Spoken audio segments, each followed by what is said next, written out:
Selamat pagi. Kami akan mempresentasikan atau menjelaskan sedikit tentang transaksi persediaan. Sebelumnya, perkenalkan saya, Cindy Yohana Nababan, kemudian teman saya bernama Natasha Agustina, dan Samuel Pandiangan. Pengaruh-pengaruh dari transaksi-transaksi antara perusahaan yang bergabung atau transaksi antara perusahaan harus dihapus dalam konsolidasi. Yang pertama ada eliminasi saldo-saldo akun penjualan dan pembelian. Kemudian ada eliminasi laba dan rugi dari transaksi-transaksi antar perusahaan yang belum direalisasi melalui penggunaan atau melalui penjualan kepada entitas lain. Itu terbagi dua. Yang pertama ada eliminasi jumlah total laba dari laba antar perusahaan, baik pendapatan hak minoritas, dan yang kedua, laporan keuangan yang menunjukkan posisi keuangan dan pendapatan dari entitas yang dikonsolidasikan seperti yang tertera apa adanya jika transaksi antar perusahaan belum pernah terjadi. Eliminasi dari penjualan dan harga pokok penjualan dan pembelian antar perusahaan yang tidak mempengaruhi pendapatan yang telah dikonsolidasikan. Dalam sistem persediaan periodik, kertas kerja diisi oleh akun penjualan pada debit dan pembelian pada kredit. Kemudian dalam sistem persediaan perpetual, kertas kerja diisi oleh akun penjualan pada debit dan harga pokok penjualan pada kredit. Penjualan persediaan barang oleh perusahaan induk ke perusahaan anak disebut dengan perusahaan arus ke bawah, dan penjualan oleh perusahaan anak ke perusahaan induk disebut dengan penjualan ke atas. Penjualan arus ke bawah. Pendapatan terpisah perusahaan induk meliputi laba yang belum direalisasi, termasuk dalam akun perusahaan dan harga pokok penjualannya. Laba bersih perusahaan anak tidak terpengaruh karena pendapatan hak minoritas dihitung sebagai laba bersih yang dilaporkan anak perusahaan dikalikan dengan persentase pendapatan hak minoritas. Persediaan akhir perusahaan anak meliputi laba yang belum direalisasi, hingga barang dagangannya dijual ke entitas luar. Persediaan akhir perusahaan anak menunjukkan harga transfer daripada biaya entitas yang dikonsolidasi. Dalam kertas kerja konsolidasi, persediaan dikurangi biaya asalnya, yaitu harga pokok penjualan pada debit dan persediaan akhirnya itu pada kredit. Dalam metode ekuitas, jumlah total laba yang belum direalisasi dari penjualan arus ke bawah atas perusahaan itu dibebankan kepada pendapatan perusahaan anak.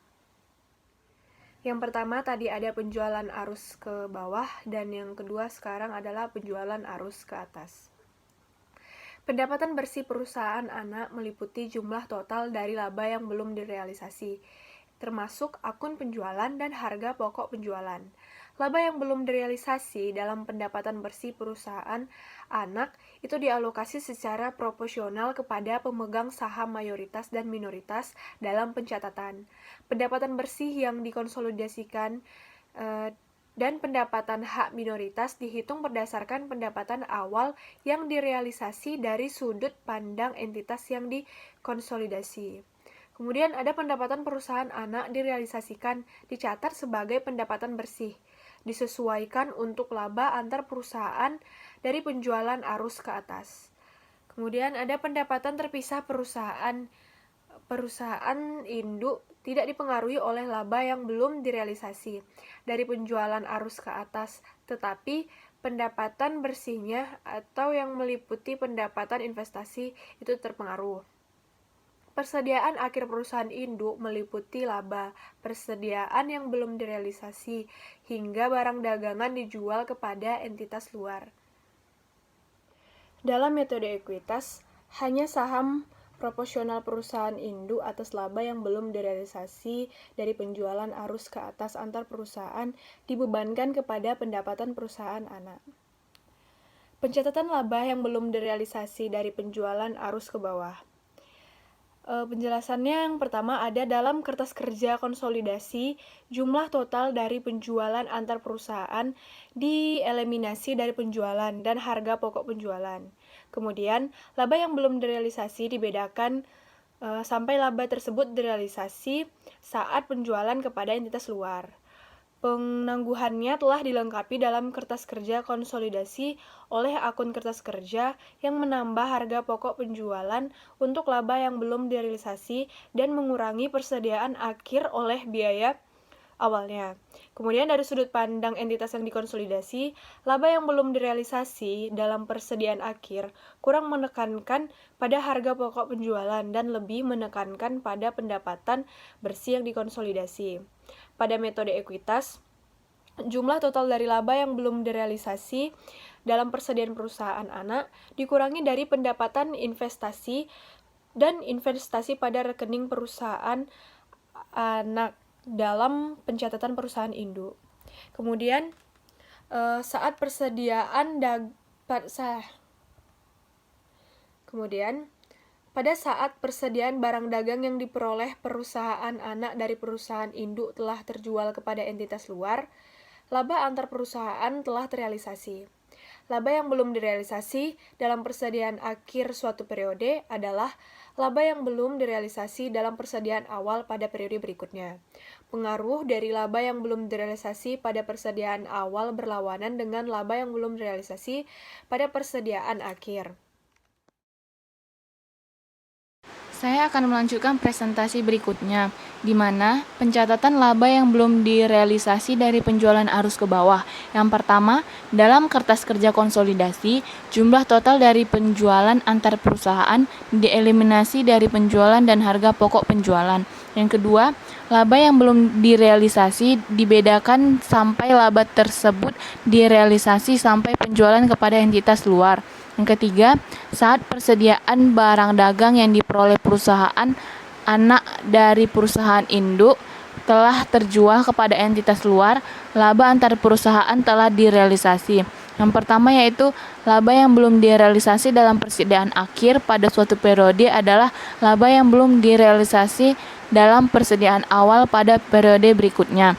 Yang kedua, pengaruh dari laba yang belum direalisasi pada persediaan awal berlawanan dengan laba yang belum direalisasi pada persediaan akhir. Yang selanjutnya, laba yang belum direalisasi pada persediaan akhir atau tahun penjualan antar perusahaan memiliki hubungan langsung dengan pendapatan bersih yang dikonsolidasi. Yang kedua, laba yang belum direalisasi pada awal persediaan awal atau tahun penjualan kepada entitas luar memiliki hubungan yang terbalik dengan pendapatan bersih yang dikonsolidasi. Yang ketiga, dalam metode entitas, jumlah investasi pada perusahaan anak dan pendapatan dari perusahaan anak dinaikkan untuk merealisasi laba antar perusahaan pada periode sebelumnya. Yang keempat, realisasi dari laba yang ditangguhkan pada persediaan awal perusahaan anak menjadikan harga pokok penjualan terlalu besar dari sudut pandang konsolidasi. Yang kelima, ayat kertas kerja untuk mencatat realisasi laba yang ditangguhkan adalah akun investasi pada perusahaan anak di debit dan harga pokok penjualan di kredit, yaitu akun persediaan awal pada tidak dapat disesuaikan secara langsung karena akun tersebut telah ditutup oleh akun harga pokok penjualan. Yang kedua, penyusunan akun investasi membentuk kembali resiprokal antara saldo investasi pada periode awal dan akun ekuitas perusahaan anak pada tanggal yang sama. Keenam, laba atas persediaan yang belum direalisasi dalam laporan keuangan konsolidasi akan menjadi benar dengan sendirinya selama lebih dari 2 periode akuntansi. Yang selanjutnya yaitu akuntansi untuk laba yang belum direalisasi dari penjualan arus ke atas. Yang pertama, seperti pada kasus penjualan arus ke bawah, jumlah total penjualan dikurangkan dari penjualan dan harga pokok penjualan pada kertas kerja konsolidasi. Yang kedua, penjualan antar perusahaan dari perusahaan anak ke perusahaan induk meningkatkan penjualan, harga pokok penjualan, laba bruto, dan pendapatan bersih perusahaan anak. Yang ketiga, sisa laba yang belum direalisasi pada persediaan perusahaan induk sampai barang dagangan dijual kepada entitas lainnya. Yang pertama yaitu jika perusahaan anak dimiliki 100%, maka perusahaan induk menangguhkan 100% dari setiap laba yang belum direalisasi pada tahun penjualan antar perusahaan. Yang kedua, jika perusahaan anak dimiliki sebagian, maka perusahaan induk hanya menangguhkan sebagian bagiannya saja atas laba yang belum direalisasi pada tahun penjualan antar perusahaan. Yang ketiga, pendapatan hak minoritas dikurangi sebesar bagian perusahaan induk atas setiap perusahaan anak yang belum direalisasi. Yang D, laba antar perusahaan diakui dan direalisasi saat perusahaan dagang dijual ke entitas luar. Yang pertama yaitu laba yang belum direalisasi pada persediaan awal menjadikan harga pokok penjualan terlalu besar, yaitu pada kertas kerja konsolidasi, ayat jurnal kertas kerja mengurangi harga pokok penjualan pada tahun perolehan atau kredit dan menyesuaikan akun investasi dan pendapatan hak minoritas awal untuk laba yang belum direalisasi pada persediaan awal yang sebelumnya ditangguhkan.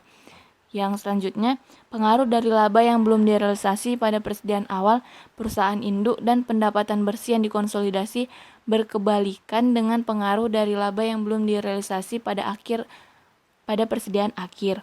Kedua yaitu dalam metode ekuitas, realisasi laba antar perusahaan yang sebelumnya ditangguhkan menambah pendapatan investasi dan akun investasi pada perusahaan anak sesuai dengan proporsi kepemilikan perusahaan penjualan arus ke atas. Yang pertama, seperti pada kasus penjualan arus ke bawah, jumlah total penjualan dikurangkan dari penjualan dan harga pokok penjualan pada kertas kerja konsolidasi.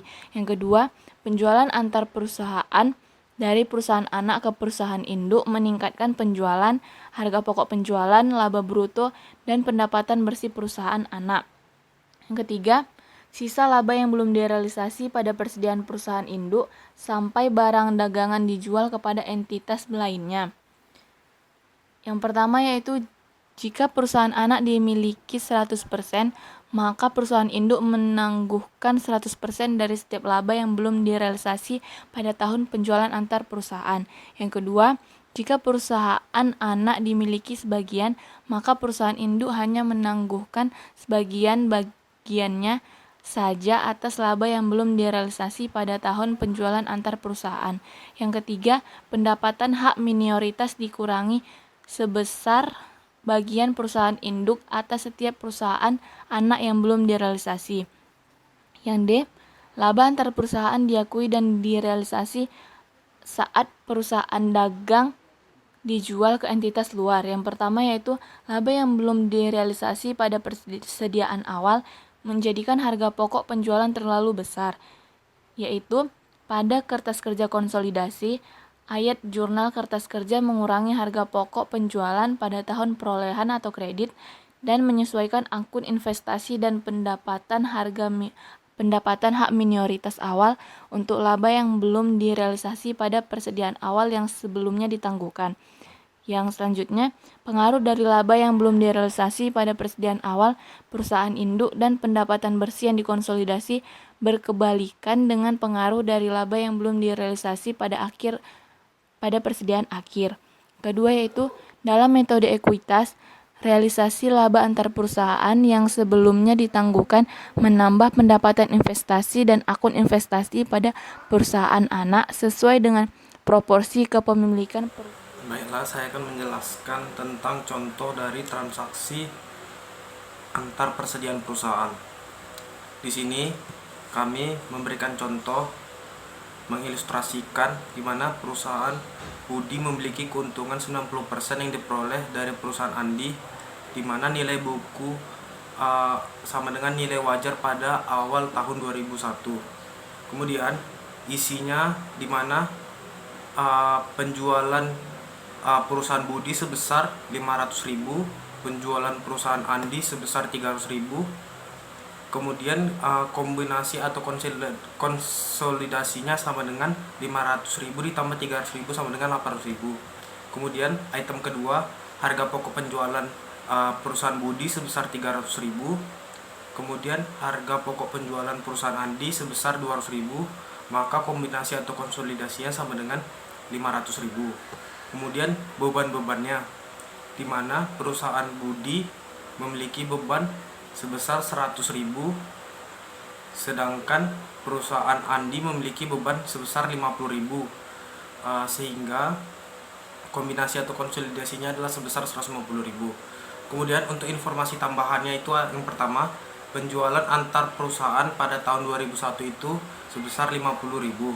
Kemudian yang kedua, biaya perusahaan itu sebesar 40.000 dan laba antar perusahaan sebesar 10.000.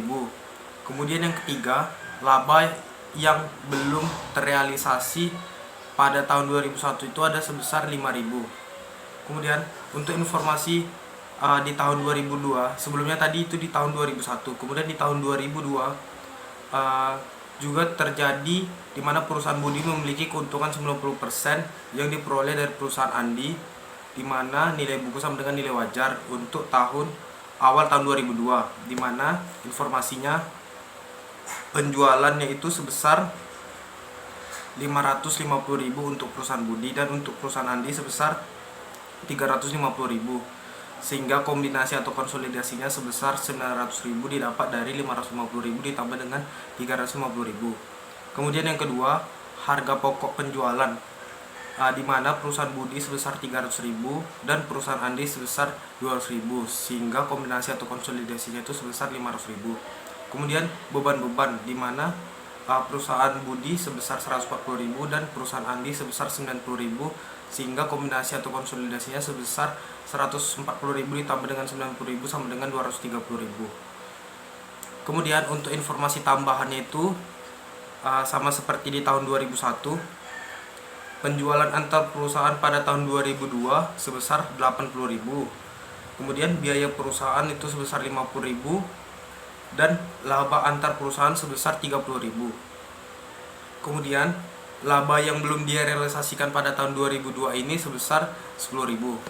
Jadi kita akan membuat konsolidasi di tahun 2001, di mana tabel pertama itu perusahaan Budi, kemudian perusahaan Andi dalam kurung 90% keuntungan, kemudian penyesuaian dan konsolidasi. Kemudian di tabel perusahaan Andi itu yang 90% itu pendapatan terpisahnya itu sebesar 50.000. Kemudian item-item yang ada di dalam konsolidasi di tahun 2001 itu ada penjualan, harga pokok penjualan, beban-beban, pendapatan di Andi, pendapatan minoritas, dan pendapatan bersih. Kemudian untuk mendapatkan nilai dari pendapatan di Andi dengan rumus 50.000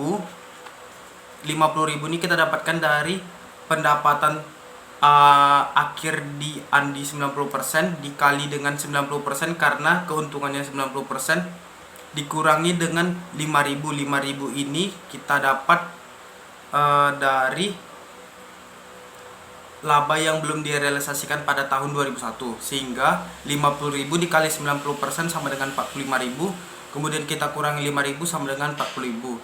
Jadi pendapatan di A itu sama dengan 40.000. Kemudian jurnal-jurnalnya investasi pada Andi di debit, pendapatan dari Andi di kredit sebesar 40.000. Kemudian harga pokok penjualan dan di debit, setelah itu persediaan di kredit sebesar 5.000. Kemudian jurnal yang ketiga, penjualan pada harga pokok penjualan sebesar 50.000. Kemudian masuk kita ke tabel konsolidasi yang kedua di tahun 2002. Itemnya sama, ada 6: penjualan, harga pokok penjualan, beban-beban, pendapatan di Andi, pendapatan minoritas, dan pendapatan bersih. Di mana pendapatan di A itu sama seperti tadi. Cara pencariannya yaitu pendapatan di Andi yang 90% itu pendapatan bersihnya sama dengan 60.000. Kemudian karena dia memiliki keuntungan 90%, jadi 60.000 dikali 90% ditambah 5.000. Kenapa kita tambahkan 5.000? Karena laba yang 5.000 yang belum direalisasikan di tahun 2001 itu telah direalisasikan di tahun 2002. Jadi kita tambah 5.000, kemudian dikurangi 10.000 karena laba di 2002 yang 10.000 itu belum direalisasikan. Jadi jumlah totalnya itu adalah 49.000. Kemudian di sini ada juga item pendapatan minoritas. Pendapatan minoritas itu kita dapatkan, tadi kan keuntungannya 90%. Jadi kan untuk 100% itu ada selisih 10%. Jadi 60.000 dikali 10% sama dengan 6.000. Jadi pendapatan minoritasnya adalah 6.000. Jadi jurnal-jurnalnya itu ya adalah pertama investasi pada Andi, kemudian di debit pendapatan Andi di kredit sebesar 49.000. Yang kedua penjualan pada Andi di debit, kemudian di kreditnya harga pokok penjualan sebesar 80.000. Itu kita dapatkan dari informasi tambahan yang nomor 1. Kemudian yang ketiga, investasi pada Andi di debit, kemudian HPP di kredit sebesar 5.000. Kemudian keempat, harga pokok penjualan di debit, persediaan di kredit sebesar 10.000. Kemudian laba yang belum direalisasikan, di mana jurnalnya yang pertama pendapatan di Andi di debit, kemudian investasi Andi di kredit sebesar 49.000. Terima kasih.